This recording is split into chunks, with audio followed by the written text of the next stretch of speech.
do you actually shift awareness from your brain into your heart space?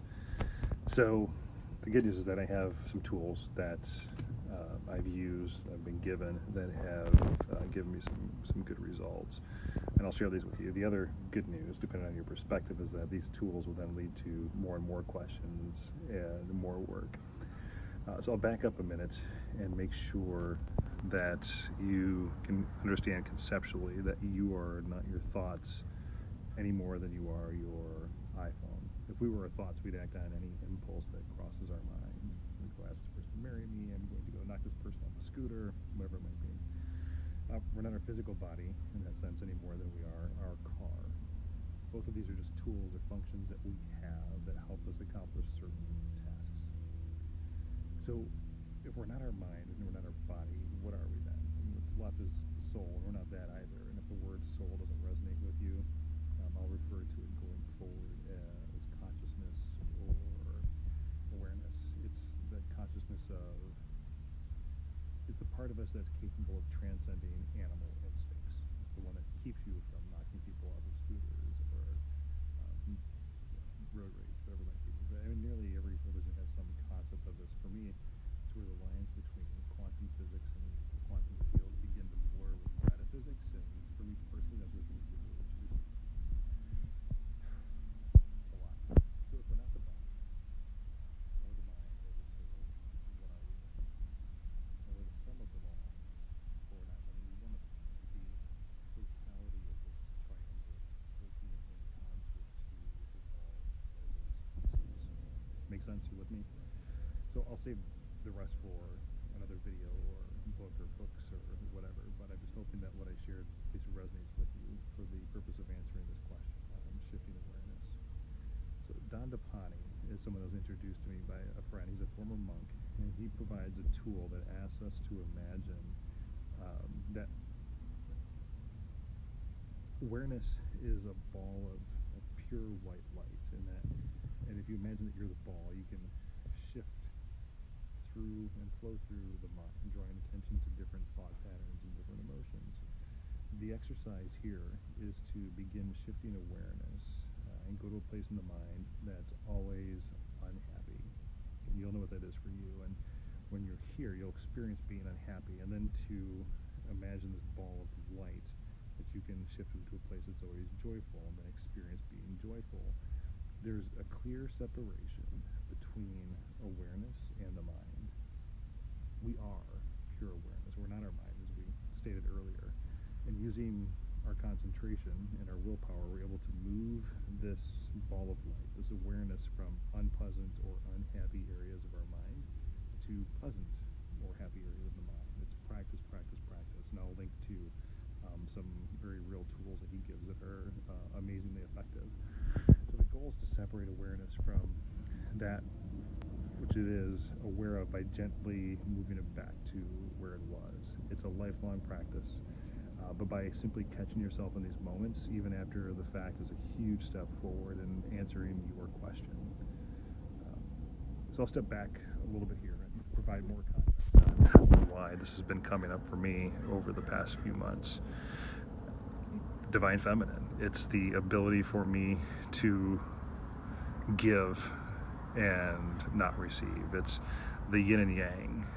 Regardless of your belief systems, again, every culture seemingly has a feminine and masculine version of this. So giving is an action of our masculine essence, and receiving is an action of our feminine essence. And a balance of both energies is where things feel like they're really clicking, where it's harmonious.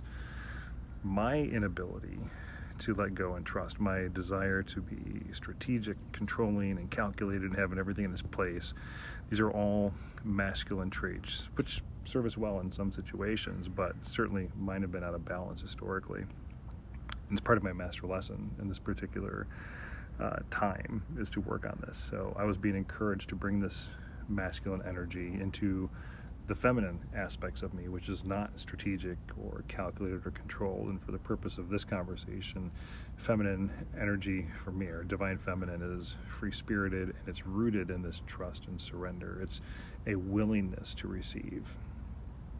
But I kept asking why. Chris is holding on.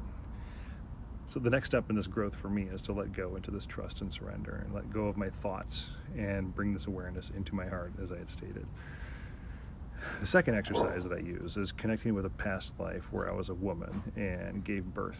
And if past life doesn't resonate with you, think of a woman you've loved deeply and swap yourself out for it. It could be your mom, sister, friend, whatever. And what it's like to carry this baby inside of you, to be able to support, even without conscious effort, the health, the care, the nurturing of this baby. And what I'll do is imagine that I'm pulling a certain amount of energy from the cosmos and just being suction cupped into this female aspect of me as this being is coming into existence. It's not as a soul inside the body, but it was time for birth, and it says, okay, I'm here now, and we're starting this all over again. And it presupposes that you have some openness to reincarnation, but this is an important lesson that I'm learning right now, and seeing how the physical will manifest itself when I'm less controlling, strategic, or calculated. And there are moments where I really do trust and surrender, but rarely is it driven from this place of being willing and open to receive, and it's always coming from the masculine side of me. Hopefully that makes sense. Is to trust that as my mind and soul, consciousness, awareness are being embraced by my physical body, and that all these physical circumstances, this reality and this creation around me, and all being solidified through our ability to trust in these three aspects, body, mind, and soul, coming together. That the physical expression of us, it has us, it's got our back, and that it's embracing us. And here I'm again referring to this master consciousness, the consciousness that makes us who we are. And we've surrendered our sense of self to being held and supported by our physical, biological being and body. This trust begins to happen through love and acceptance of us as divine beings. That's a lot. 2 cups of coffee into the day. So in summary, if you haven't developed some sort of meditation practice, please consider it. I landed on Transcendental Meditation, TM, and have the benefit of unplugged meditation being a quick bike ride up the street, and the TM Santa Monica space is a few blocks away. Learning how to recognize thoughts and shift awareness is an incredible experience. And notice that I said recognize thoughts.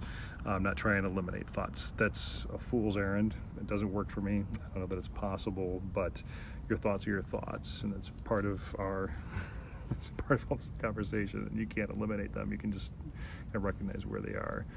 Moving awareness around. To know that you are not what you are aware of is the greatest thing that you want to learn out of this conversation, and learn, and more importantly, experience that.